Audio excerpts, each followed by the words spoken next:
There are 40 ground squirrels standing in a ring around this honey badger. Not one of them can hurt him.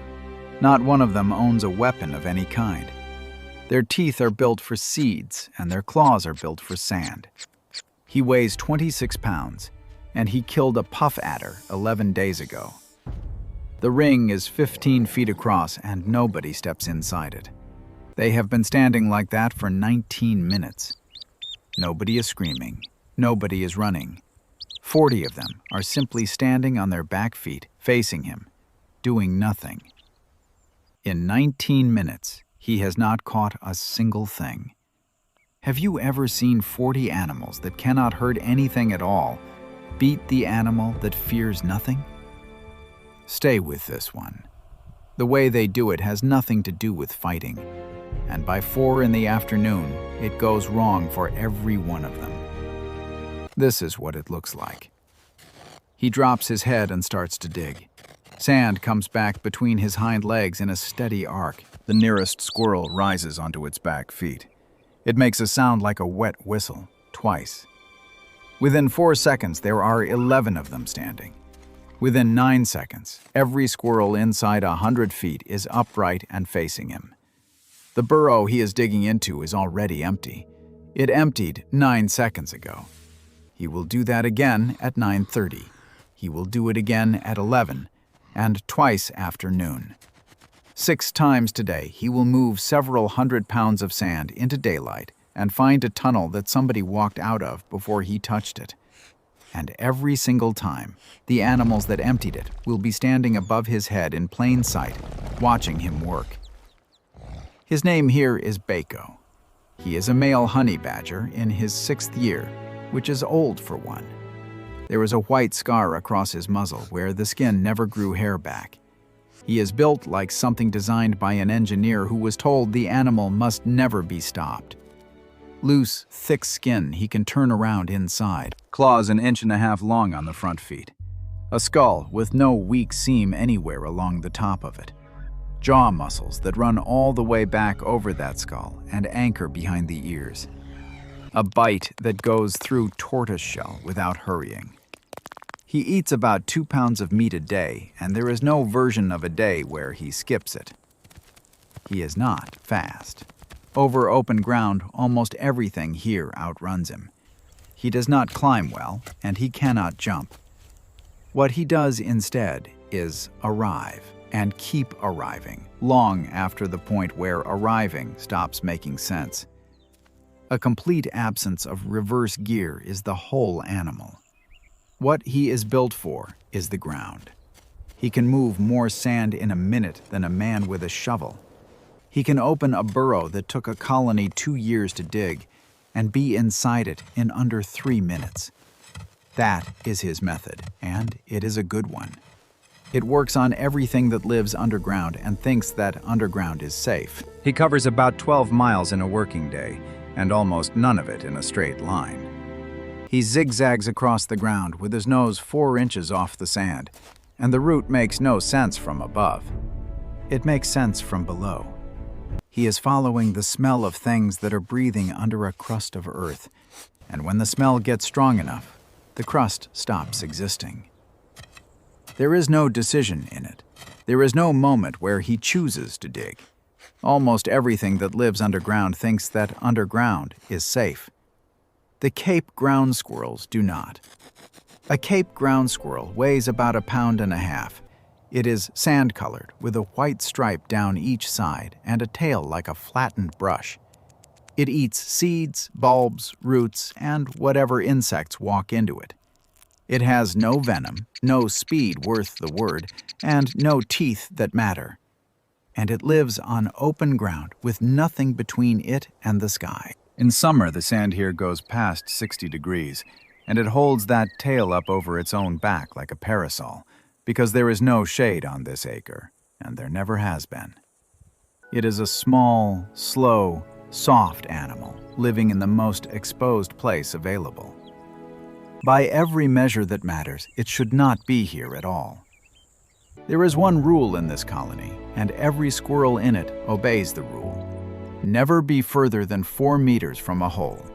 Not 4 meters from the burrow, 4 meters from a hole. That is the whole difference, and it is why this colony still exists. 4 meters is not a guess, and it is not a habit. It is the distance a squirrel can cover before a stooping raptor closes, before a jackal gets to full speed, before a badger who has just come round a mound arrives at where you were standing. Step out to 6 meters, and the number stops working. So they do not step out to 6 meters. A young squirrel that does it once and gets frightened does not do it twice. And one that does it twice usually does not get a third go. Every adult you can see out there is the result of that filter. Because this is not a burrow. This is 1,000 feet of tunnel under 1 acre of ground. There are 110 entrances. 4 generations dug it, and none of them ever finished. Somewhere under the surface, every tunnel connects to every other tunnel. A squirrel can go down at one end of the colony and come up 90 feet away, behind whatever it was running from. The chambers sit at 3 different depths, and the deepest of them stay under 30 degrees on a day that kills anything left on the surface. Nothing about it was designed. All of it works. Stand on the surface, and you cannot see any of that. You see holes in sand. Bako has walked over this colony 100 times, and he cannot see it either. He knows there is food under his feet. He does not know the shape of what is under his feet. That is the entire contest, and it lasts all day. It is 20 to 8 in the morning, and the sand is still cold.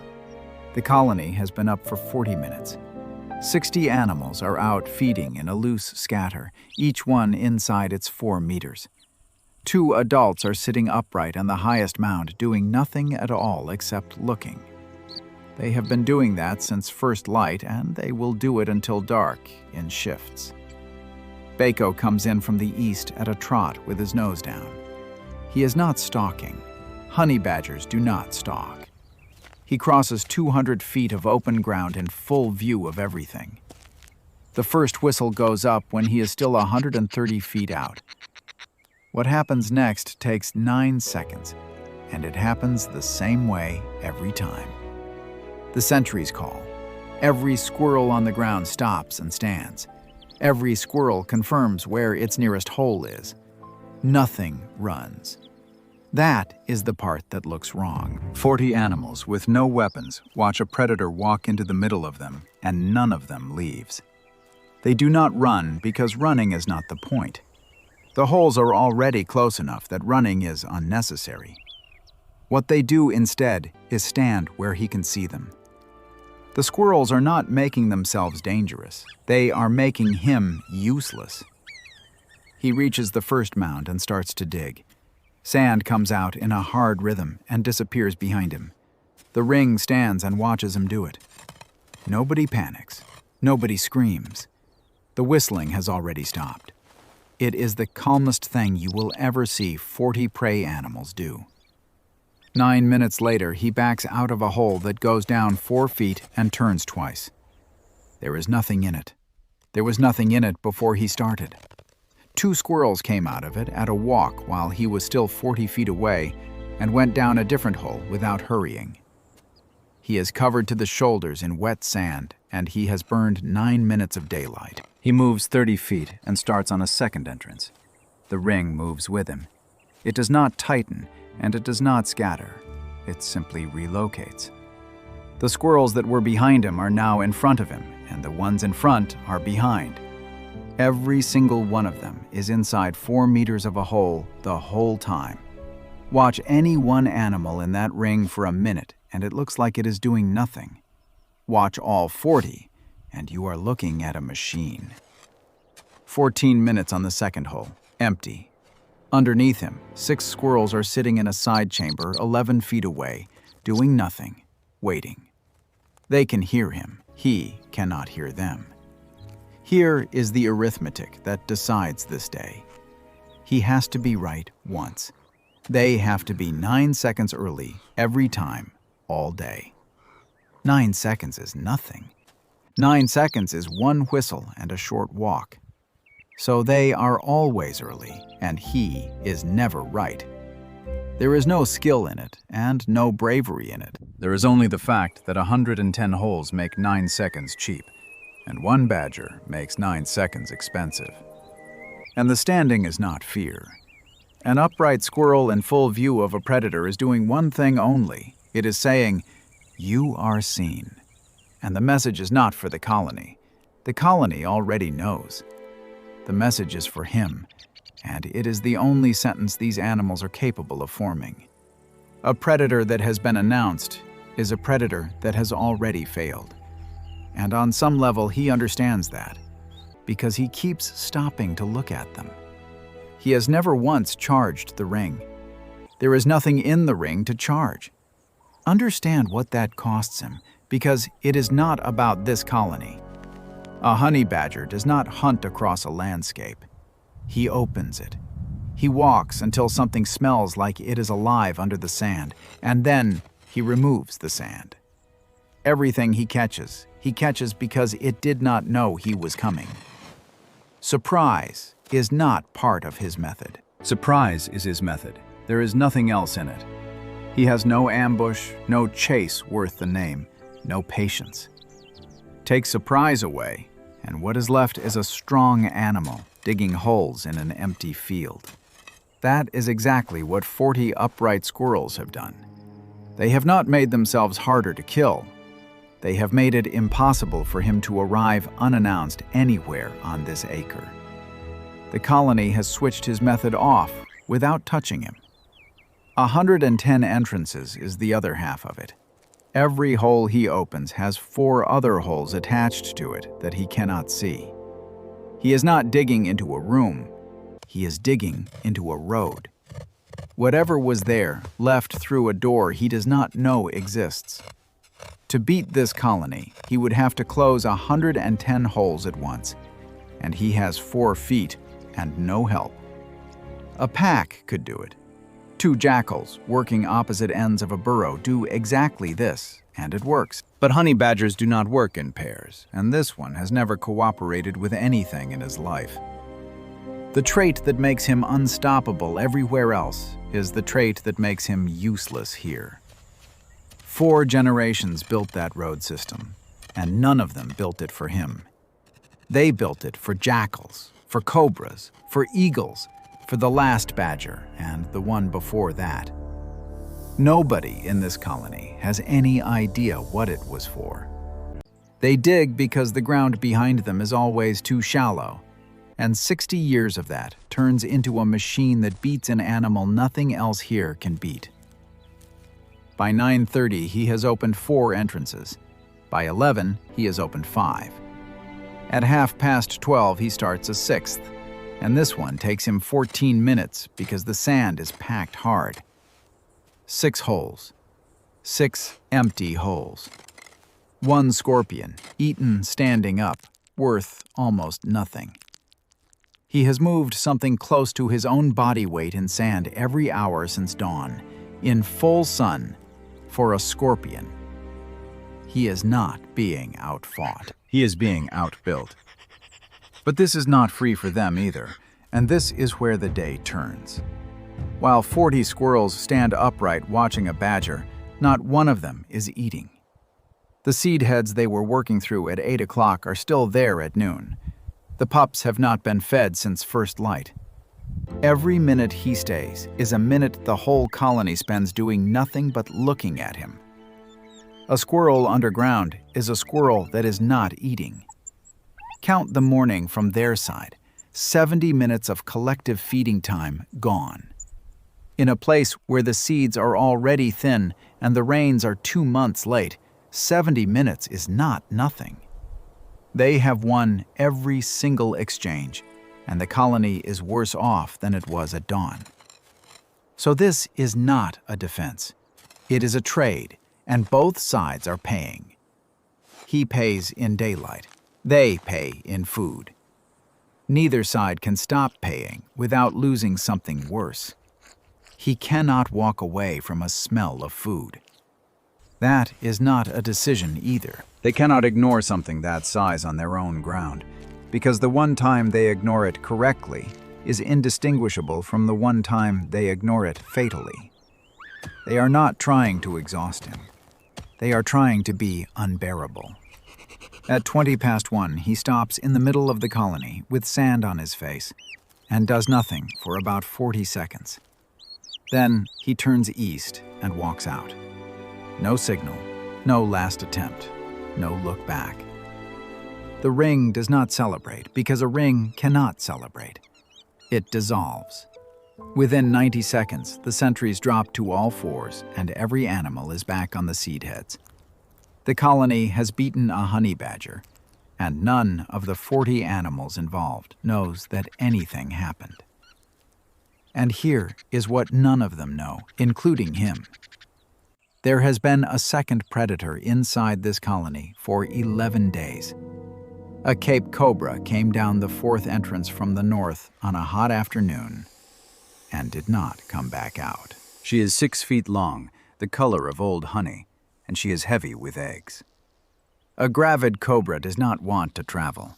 She wants a warm, dark tube with food walking past the entrance. A ground squirrel colony is the best address in this district.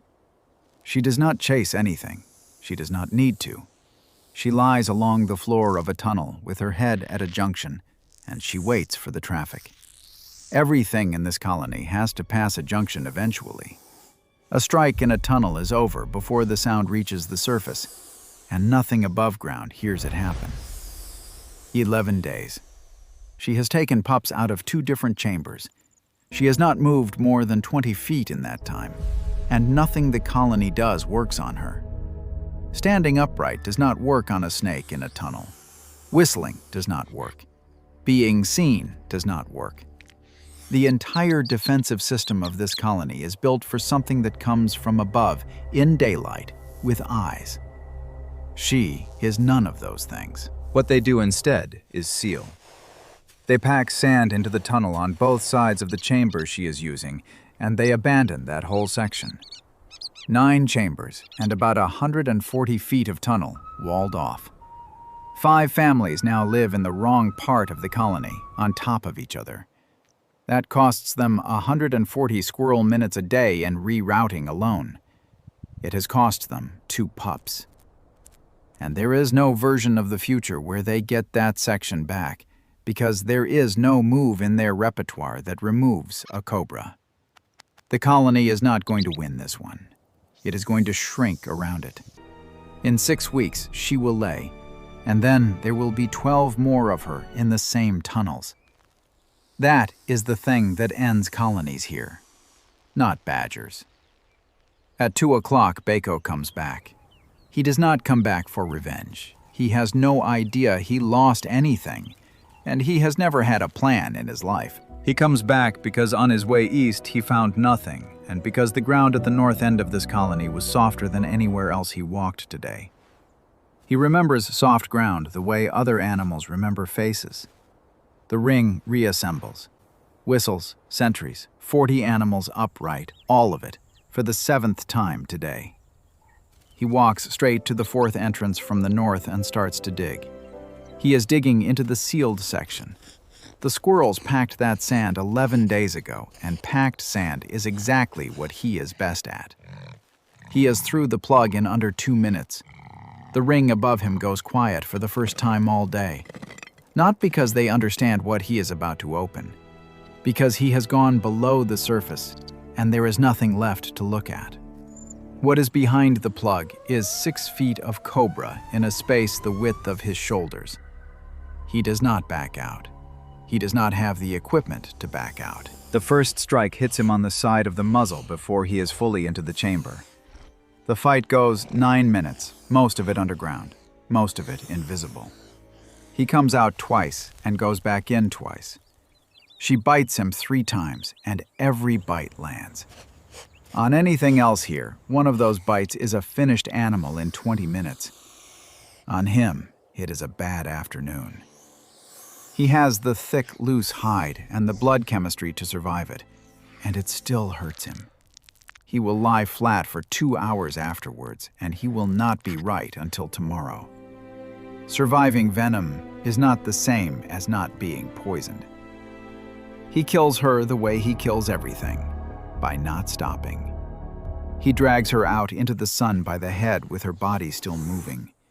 He eats about a third of her, standing over the hole, taking his time. Then he lies down in the shade of the mound and goes to sleep for 2 hours.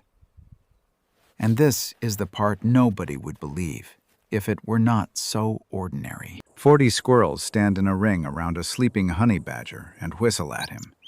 He does not wake up. They do it for 2 hours. They are not thanking him.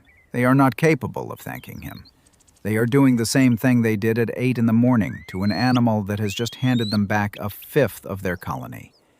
He emptied the section they could not enter. In 3 days, they will break the plug at the other end and take the tunnel back. They will not connect the two events because they cannot. There is no animal in this colony capable of holding 11 days and 1 afternoon in the same thought. They let him back in by accident, and he fixed something without ever knowing it was broken. Count his day properly. 6 empty holes, 1 scorpion, 9 minutes fighting a snake, 3 bites in his face and neck, about 4 pounds of cobra, which is 2 days of food. It is the best result he has had in a week, and every part of it came from failing all morning. If the squirrels had let him catch anything at 8 in the morning, he would have eaten it and left. He was still on this acre at 2 o'clock only because they had made every hole on it worthless. They kept him here by beating him. Count theirs, 70 minutes of feeding lost in the morning, and another 40 in the afternoon. 1 section of colony recovered, worth 140 squirrel minutes a day, permanently. They are ahead, and they paid for it by doing the one thing that has never worked. They cannot fight. They will never be able to fight. What they can do is be seen, together, every single time, and turn hunting into spectating. That is the entire arsenal, and it has held this acre for 60 years. It costs them a fifth of every feeding day, and it has never once killed anything.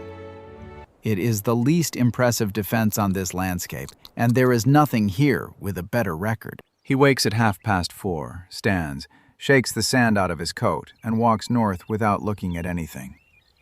The ring dissolves behind him for the last time today. The sentries go back up on the mound and take the same 2 positions they have held since first light. The seed heads at the south end finally get worked through. Somewhere under the sand, 5 families start moving back toward a tunnel that has been closed for 11 days. Nobody here won anything. 40 animals that cannot hurt him made him useless, and then led him through the one door that mattered. The colony does not thank him. They will mob the next one exactly the same way, and the one after that. And they will be right every time, except the times they are not. That is how this place works. The strongest animal on the ground is beaten by arithmetic and rescued by his own inability to stop digging. Nothing here was planned by anybody, and all of it fits. In 9 days, the first rain of the season comes down on this acre, and every tunnel in it fills with water. What happens to a colony that has spent 60 years digging downward on the day the ground stops being dry is a different problem entirely. And there is nothing in their repertoire for that one either.